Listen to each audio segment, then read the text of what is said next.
라이프웍스에 따르면 캐나다 근로자 절반 이상인 56%가 적어도 일주일에 한 번 신체적으로나 정신적으로 몸이 좋지 않아도 직장에 출근한다고 합니다. 라이프웍스 트렌드 전문가는 이는 오히려 기업의 생산성 손실과 직원 정신 건강 저하에 기여하고 있다고 합니다. 프리젠티즘 현상은 코로나19 팬데믹 이전에도 제기되었지만 코로나19를 계기로 재조명되었습니다.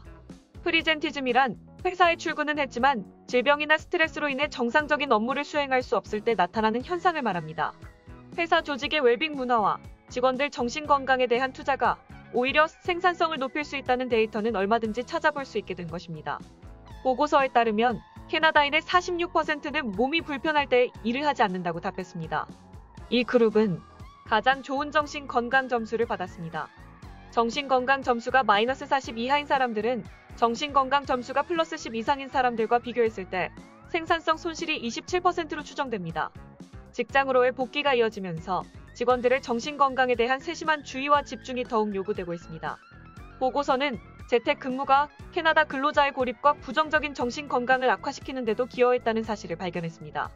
조사 대상자의 73%는 팬데믹 이전의 직장에서 소속감과 수용감을 느꼈다고 답한 반면 지난 한 달 동안은 65%만이 같은 감정을 느꼈다고 말했습니다.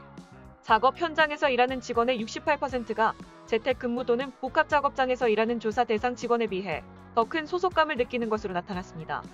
이러한 경향은 모든 연령대에서 볼 수 있지만 직장에서 소속감을 느낀다고 보고하는 직원의 비율은 나이가 들수록 증가하는 것으로 나타났습니다.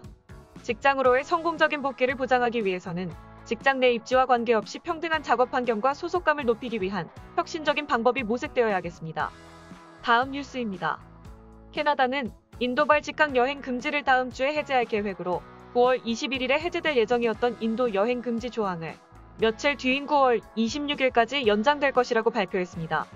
이 여행 금지는 4월 22일부터 시행되었고 그 이후로 여러 차례 연장되었습니다. 이 제한은 인도에서 직항으로 오는 어떤 승객이나 상업 항공편도 캐나다에 착륙할 수 없다는 것을 의미했고 인도에서 출발한 사람은 인도 이외의 나라에서 음성 PCR 테스트를 받아야 했습니다.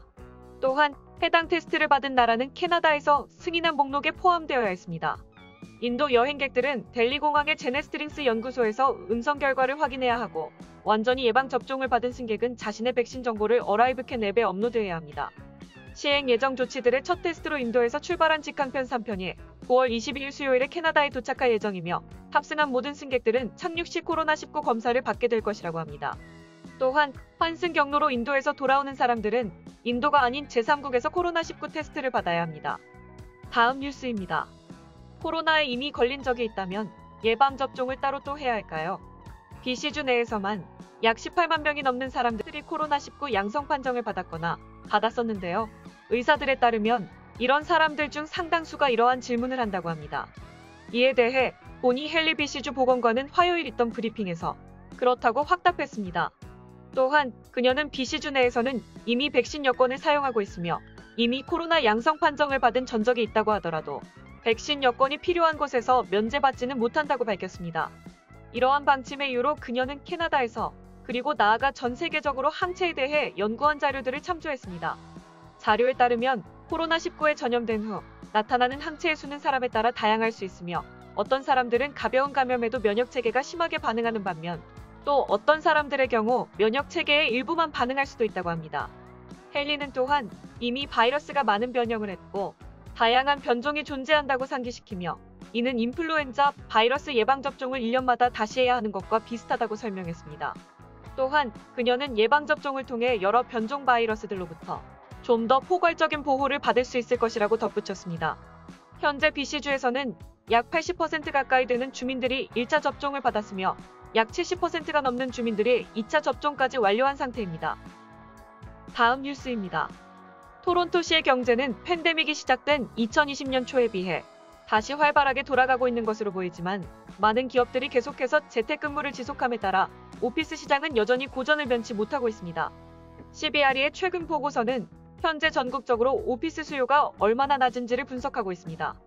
3분기 말에 이르는 현재 캐나다 오피스 공간의 15.7%가 비어있으며 이는 캐나다가 불황과 닷컴 버블 속에서 고전하던 1994년 이후 가장 높은 수준입니다. 토론토의 오피스 시장 또한 사정은 마찬가지입니다. 3분기 사무실 공실률은 13.7%로 급상승한 바 있는데요. 이는 2020년 1분기 락다운 이전 공실률이 2%였던 것에 비해 엄청난 상승입니다. 그럼에도 보고서는 상황을 낙관할 만한 몇 가지 이유가 있다고 분석했습니다. 토론토의 다운타운 시장에서는 오피스 공간에 대한 수요가 조금씩 오르고 있는 것인데요. 이는 지난 1차 락다운 이후 처음으로 상승세가 기록되고 있는 것입니다. 다운타운의 공실률은 전국적으로 확대되고 있는 상황과 대조적으로 이번 3분기에는 9.9%로 약간 감소하였습니다. 그럼에도 이 수치는 2019년 4분기에 기록한 1.1%의 공실률을 크게 웃돌고 있습니다. 임대율은 천천히 회복되고 있는 추세이긴 하지만 팬데믹 이전으로 완전히 들어가기까지는 시간이 걸릴 것으로 예상됩니다. 공실률이 더 높아질 가능성도 배제할 수 없는데요.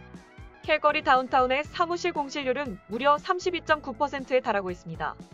다음 뉴스입니다.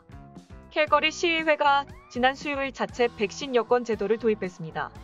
알버타 주정부가 지난주 소개한 규제 면제 프로그램은 백신 접종 여부 검사를 사업장의 재량에 맡기는 프로그램이었는데요. 이번에 시의회가 자체 백신 여권 제도 법안을 통과시키면서 캘거리에서는 이제 특정 업종의 사업장은 반드시 백신 접종 여부를 검사해야만 합니다. 이를 어길 시에는 $500의 벌금이 부과됩니다. 이번 백신 여권 제도 법안에 해당되는 업종은 이와 같습니다.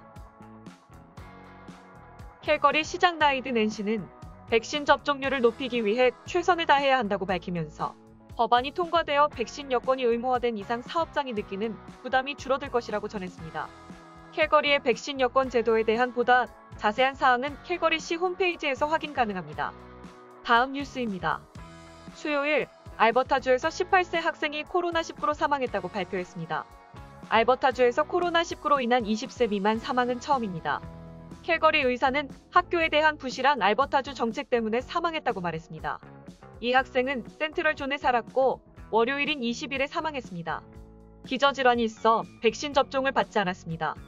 의사단체 POP는 학교에 대한 알버타 주정부의 코로나 정책 보완을 요구했습니다. 캘거리 응급실 의사이자 POP 회원인 조 비폰드 박사는 이번 사건은 우리 사회의 비극적인 순간이다. 다른 주에 살았더라면 잘 살 수 있었다. 알버타주에 살았기 때문에 사망했다. 부모와 친구, 가족에게 너무 미안하다고 말했습니다. 그는 학교에 대한 코로나19 정책의 의문을 제기했습니다. 현재의 정책을 보완하지 않는다면 우리는 또다시 이런 비극을 겪게 될 것이라고 우려를 표했습니다. 그는 또한 알버타주 보건 분야 최고 의료 책임자는 학교의 코로나19 전파를 가속화하는 정책을 도입했다. 학교의 접촉 동선 추적과 학교의 밀접 접촉에 대한 무증상 검사를 모두 없앴으며 확진자 정보에 대한 학부모 알림 서비스도 중단해 부모들은 자신들의 자녀가 어떤 위험에 처해 있는지조차 알 수 없다고 말합니다.